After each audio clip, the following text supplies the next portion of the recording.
Komputer merupakan sebuah teknologi yang hampir digunakan dalam segala bidang pekerjaan. Contohnya, seperti bidang pendidikan, kedokteran, pertahanan, dan masih banyak lagi. Namun, bagaimana sih sejarah dari komputer itu sendiri? Dalam perkembangannya, komputer sendiri memiliki 5 generasi yang berbeda. Dimulai pada tahun 1940, komputer bernama Z3 berhasil diciptakan oleh seorang ilmuwan Jerman bernama Konrad Zuse. Komputer ini digunakan untuk mendesain aerodinamika pesawat tempur Jerman. Namun sayang, komputer tersebut hancur akibat serangan bom sekutu. Beralih ke pihak sekutu, pada tahun 1943, sebuah komputer bernama Colossus berhasil diciptakan oleh Tommy Flowers. Komputer besar ini dapat meretas strategi perang Jerman hanya dalam hitungan jam. Colossus juga dipercaya telah membawa kemenangan sekutu pada Perang Dunia Kedua oleh sejumlah ilmuwan. Mulai dari sinilah banyak perusahaan yang akhirnya ikut mengembangkan teknologi komputer. Hingga akhirnya memasuki generasi kedua, di mana vacuum tube dalam komputer mulai tergantikan dengan transistor. Komputer pertama yang menggunakan teknologi transistor ini bernama Univac Clark, yang difungsikan untuk simulasi hidrodinamika senjata nuklir. Namun seiring berjalannya waktu, peneliti menemukan kelemahan dari transistor yang dapat merusak komponen dalam komputer. Dan pada generasi ketiga terciptalah semikonduktor sebagai sebuah solusi yang dibuat oleh Robert Noyce. Komputer yang telah mengaplikasikan komponen ini disebut juga sebagai mini komputer, karena ukurannya yang jauh lebih kecil dibandingkan komputer generasi sebelumnya. Tidak berhenti di situ saja. Pada generasi keempat, ilmuwan terus mengembangkan komputer, hingga terciptalah sebuah komponen yang bernama Very Large Scale Integration atau VLSI, yang di dalamnya terdapat ratusan transistor. Komponen tersebut digunakan pada komputer sehingga membuat komputer lebih mudah diproduksi, karena tidak melibatkan banyak komponen. Selain itu, harga komputer juga menjadi lebih terjangkau. Turunnya harga komputer yang drastis berhasil membuat penjualan komputer meningkat sangat pesat dari tahun ke tahun. Hingga akhirnya, pada tahun 1983, majalah Time menobatkan komputer sebagai sebuah hal yang paling berpengaruh pada masa itu. Memasuki generasi kelima, perkembangan komputer masih terus berlanjut. Hebatnya lagi, sekarang para ilmuwan sedang mencoba mengembangkan komputer yang dapat memiliki pikiran layaknya manusia. Dan mungkin komputer-komputer dalam film fiksi pun bisa terrealisasi dalam kehidupan kita nantinya. Itulah sejarah dari perkembangan komputer. Semoga informasi tadi bermanfaat ya. Sampai jumpa.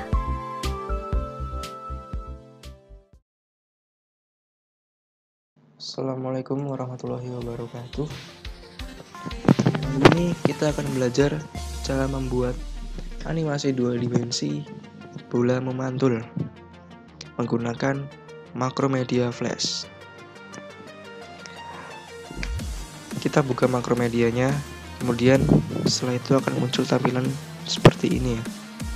Kita klik Flash dokumen,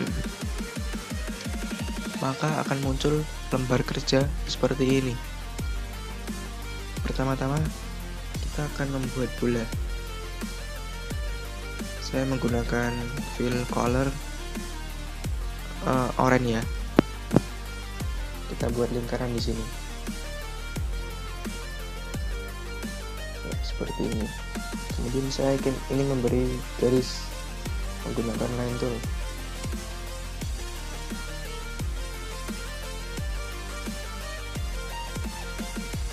Seperti ini. Ya, saya akan membentokkan garis ini.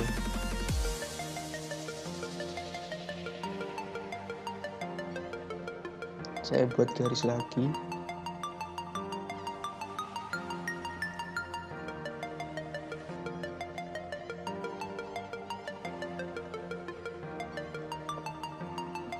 Saya geser ke sini.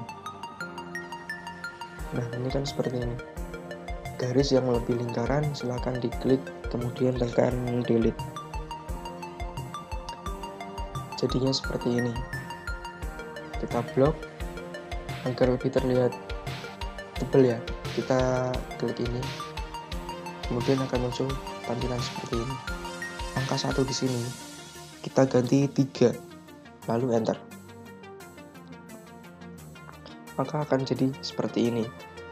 Kemudian kita blok, kita klik kanan pada mouse, kemudian convert to symbol. Nah, di sini namanya masih simbol 1. Saya akan ganti namanya menjadi bola. Kemudian tipenya movie clip dan registrasinya seperti ini. Lalu tekan OK. Setelah itu di sini ada beberapa frame ya. Saya akan buat frame 1 sampai 40. Di sini ada frame kedua, kita klik lalu geser ke kanan sampai frame 40. Ya, seperti ini. Setelah muncul seperti ini, kita klik kanan di frame 40. Lalu pilih insert keyframe. Seperti ini. Saya akan membuat atau menginsertkan keyframe di frame 20 ya. Insert keyframe. Nah, di keyframe 20 ini saya akan turunkan bola menggunakan tombol anak panah bawah pada keyboard. Seperti ini. Nah, lalu saya akan memblok frame kedua sampai frame 39. Seperti ini. Lalu klik kanan, create motion green. Ya. Saya kembali ke keyframe 20. Di sini saya akan membuat keyframe baru di frame 22, insert keyframe, dan frame 18 insert keyframe seperti ini. Kemudian klik keyframe 20 lalu tekan onion skin seperti ini, maka akan muncul bayangan seperti ini. Nah, untuk menghilangkan bayangannya kita gunakan tombol keyboard panah atas sampai bayangannya menghilang. Kurang lebih seperti ini. Kita hilangkan, kita klik lagi onion skin. Nah, kurang lebih seperti ini. Dan kita akan gembengkan bola.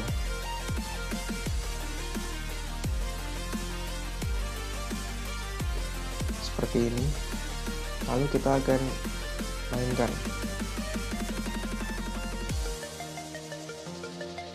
Ya, kurang lebih seperti itu. Sekian tutorial membuat animasi 2 dimensi bola memantul di Macromedia Flash. Wassalamualaikum warahmatullahi wabarakatuh.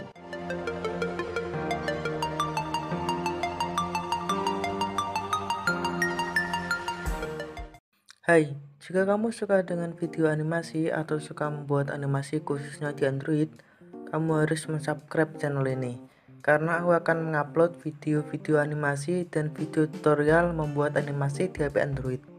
Dan juga, tonton video ini sampai selesai dan jangan di skip. Karena aku lagi ngumpulin jam tayang 4000 jam tayang. Bayangkan, begitu susahnya menjadi YouTuber. Gerak, peralihan tempat atau kedudukan, baik hanya sekali maupun berkali-kali. Jadi jika kalian menggerakkan suatu benda atau objek, itu disebut gerak. Ya iyalah. Kalau kita membahas pergerakan, konteksnya nanti akan luas. Tapi dalam dunia animasi, ada 12 prinsip dasar membuat animasi. Bagi kalian yang sudah pro, pasti pahamlah apa yang aku maksud. Sini aku nggak akan jelasin satu persatu, karena masalah durasi. Dalam animasiku, rata-rata aku cuma gunain 2 frame dengan pose yang berbeda, dan aku gunain dalam video monolog ke penonton. Kalau kalian ingin pakai teknik ini, aku punya tips dalam transisi antar frame. Gunain salah satu dari 12 prinsip animasi tadi, yaitu squat and stretch. Yang intinya cuma rengganin aja. Caranya, copy frame yang kedua, Lalu pilih frame yang tengah. Pilih ikon lasso dan lingkari gambarnya. Jika gerakannya mengarah ke atas, kalian tinggal renggangin ke atas. Kalau ke kanan, ya renggangin ke kanan. Dan seterusnya. Kalau gerakan konstan kayak berjalan, kalian bisa rotoscoping video animasi dan buat jadi karakter kalian. Atau bisa juga karakternya gerakin dari atas ke bawah dan yang bergerak cuma backgroundnya, asalkan kakinya nggak kelihatan. Dan jika kalian ingin membuat gerakan sendiri, kalian bisa pakai salah satu dari 12 prinsip animasi tadi, yaitu slow in, slow out. Artinya pelan di awal dan pelan di akhir. Caranya, kalian buat gambar awalnya, lalu tambah frame dan gambar lagi dekat frame awal. Frame yang ketiga gambar lagi agak jauh. Dan frame yang keempat pakai teknik squat and stretch.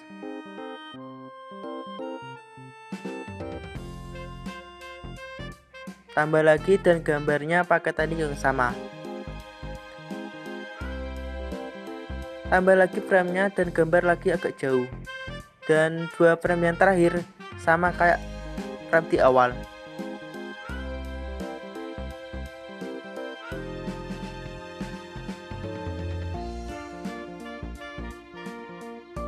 Dan hasilnya kayak gini. Oh iya, kalian bisa pakai teknik double frame, cuma copy pastein frame kayak gini. Dan hasilnya akan makin smooth. Yang penasaran FPS-nya berapa? Bisa pakai 12 atau 24, terserah kalian. Aku pakai yang 12 sih. Di sini aku hanya bisa jelasin dasarnya saja. Jika kalian masih penasaran dengan 12 prinsip dasar animasi, kalian bisa kunjungi videonya Alan Baker. Linknya akan aku taruh di deskripsi.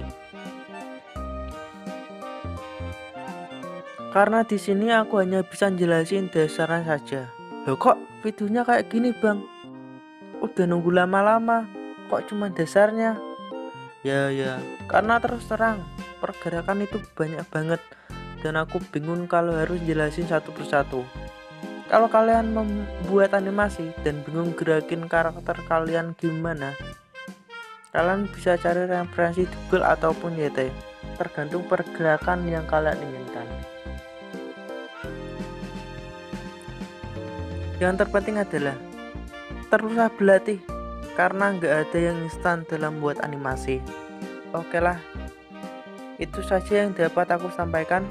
Semoga video ini dapat bermanfaat buat kalian. Mungkin kedepannya akan aku buat part keduanya dalam pergerakan. Tinggal komen aja di bawah bahas pergerakan yang kayak gimana. Dan maaf jika video ini susah dipahami, karena aku tipe orang yang punya ilmu tapi susah jelasinnya gimana. Kok malah ceramah terus sih? Tetaplah bernapas dan sampai jumpa pada video selanjutnya.